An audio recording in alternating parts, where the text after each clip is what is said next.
Hello, it's Randi Rhodes. Here's a clip from our show, and go to randirhodes.com for the whole thing and a podcast. Buy a stinking podcast. Mary had a little man. The fault. We believe that all men are created equal. To the magnificent mosaic that is America. From radio beacon to radio beacon. I have a dream today. Change has come to America. Knock, knock. Who's there? It's a figment of your imagination. Randi Rhodes Show. Turn up your mind. Let's get right to that top-line horse race, that four-way race. We're showing basically a margin of error race. Trump with a 2-point lead, 45%. Clinton at 43%. Gary Johnson, the Libertarian candidate, at 7%, and Jill Stein, the Green candidate, at 2%. Remember, this is a national poll right now. Let's look, though, at what is underneath those numbers. Let's look at some key voting groups. Look at independents. Donald Trump has a 20-point lead in this poll among independents, 49% to 29%. Remember, Mitt Romney won independents in 2012 by about 5 points and still lost the election. But a 20-point gap is huge, and that's work that Hillary Clinton is going to have to do. Take a look at women. This is one of the most fascinating findings in the poll. Hillary Clinton's winning women overall by about 15 points. Yay. But look at how single women and married women differ. Donald Trump has about a 17-point lead among married women. Oh, my God. Hillary Clinton, 53-point lead among single women. So difference in marital status dictates sort of where your vote is right now. Oh, my God. Another key factor that campaigns look at is enthusiasm. How enthusiastic is the electorate? Well, let's look at now. 46% of voters are telling us they are extremely or very enthusiastic, versus 57% who said that at this time in 2012, 60% no 8, 64% no 4. So this may raise some questions about possible turnout heading into November. And let's look at how that splits by candidates. This is key. 58% of Trump voters say they are extremely or very enthusiastic about voting. 46% of Clinton voters say that. The Clinton camp is going to want to boost that if they're going to hit the kind of turnout projections that they're looking to have. And finally, let's take a look at the issues that are driving this race. No, not the issues. On the economy, Donald Trump is walloping Hillary Clinton by about 15 points. It's been a strong suit of him for much of the campaign. 15 points is a pretty wide gap on the number one issue for voters. He's got a 6-point lead on terrorism.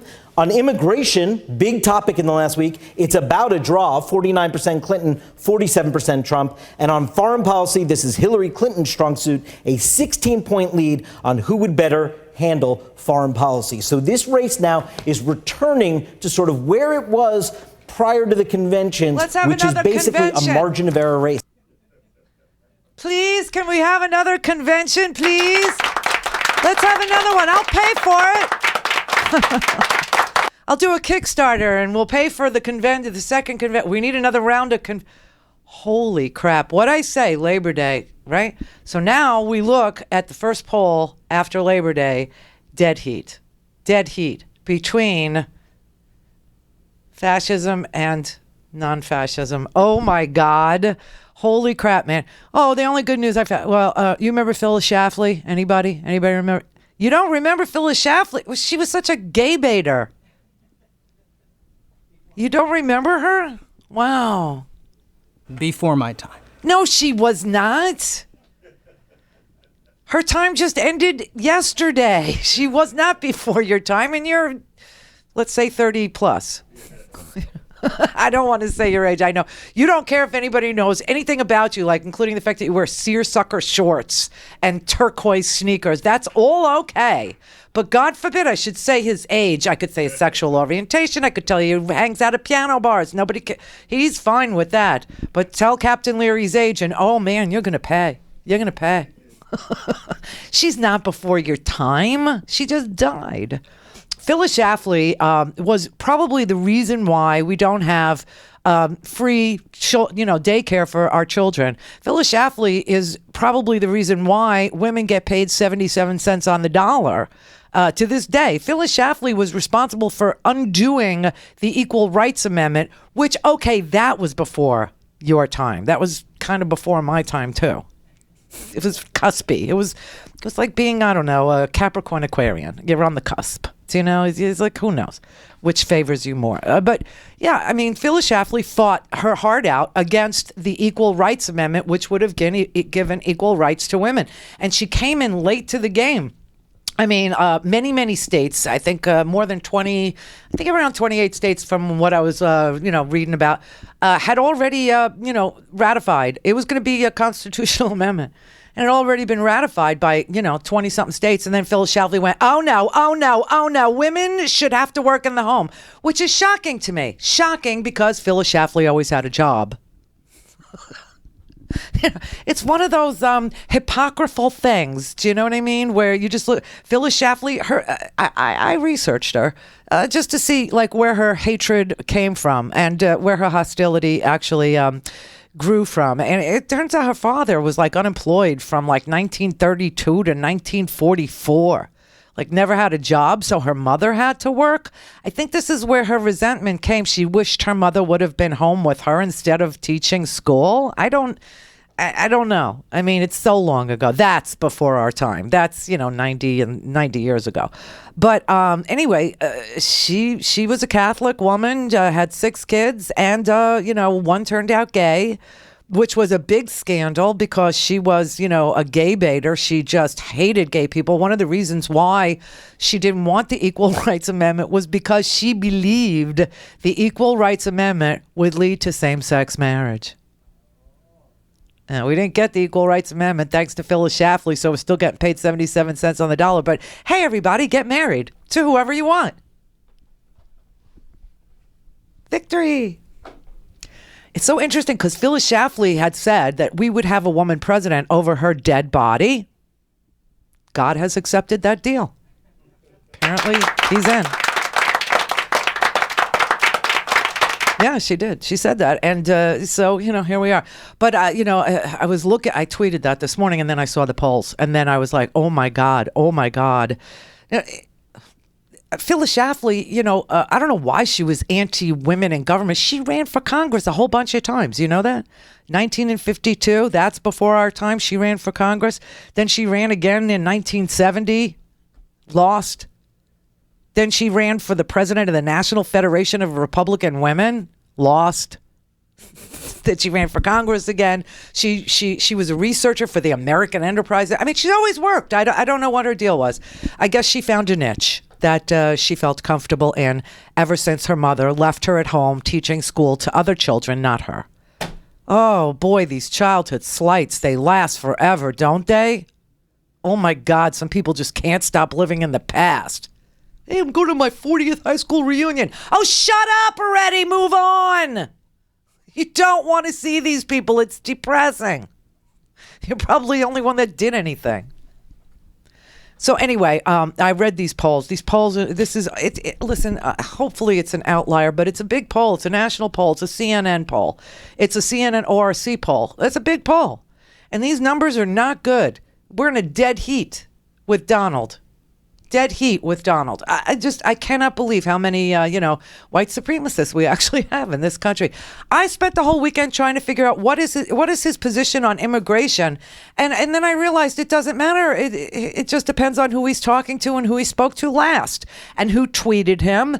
And, this slight that he feels, whether or not he feels he's over it or he still needs to fight the fight with the person who slighted him.